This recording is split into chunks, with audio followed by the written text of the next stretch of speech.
হরে কৃষ্ণ। আমার চ্যানেলে আপনাদের স্বাগত। আজ আমি আপনাদেরকে একটি আধ্যাত্মিক গল্প বলে শোনাব। গল্পটি হচ্ছে সোনার বরণ গৌরী কেন কালো।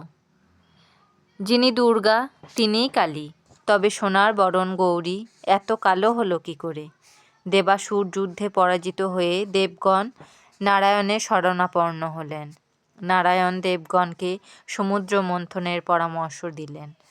মন্দর পর্বতকে মন্থন দণ্ড এবং বাসুকিনাককে রজ্জু করে ক্ষীরোদ সমুদ্র মন্থন করা আরম্ভ হলো।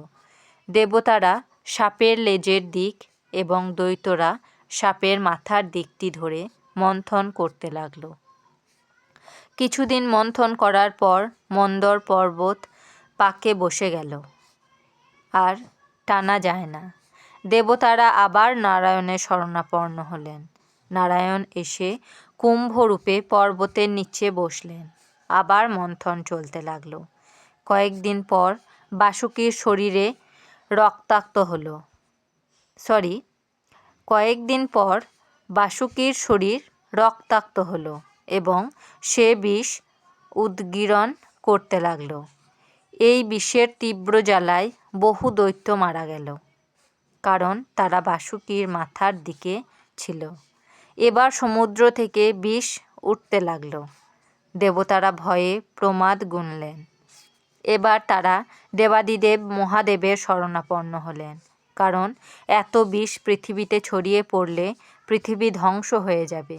এক্ষণে মহাদেব এসে 14 মরাল খুলি ভর্তি বিষ পান করলেন। মহাদেব এত বিষ পান করেছেন দেখে নারদ ভয়ে শিউরে উঠলেন। তিনি তাড়াতাড়ি কৈলাসে গিয়ে দেবী দুর্গাকে বললেন, বাবা 14 খুরি বিষ পান করে অচেতন হয়ে ক্ষীরোদ সমুদ্রের তীরে পড়ে আছেন। এতক্ষণ আছে কিনা সন্দেহ। এই কথা শুনে দেবী চমকে উঠলেন এবং বললেন, সে কি নারদ, তিনি মারা যাবেন কি? আমি বুঝি বিধবা হব? তাড়াতাড়ি চলো, কোথায় আছেন তিনি? দেবী ঊর্ধ্বশ্বাসে আলুলায়িত কেশে উলঙ্গ অবস্থায় ছুটে এসে মহাদেবের বুকের উপর একটি পা দিয়ে চেপে ধরলেন, যাতে বিষ পেটে যেতে না পারে।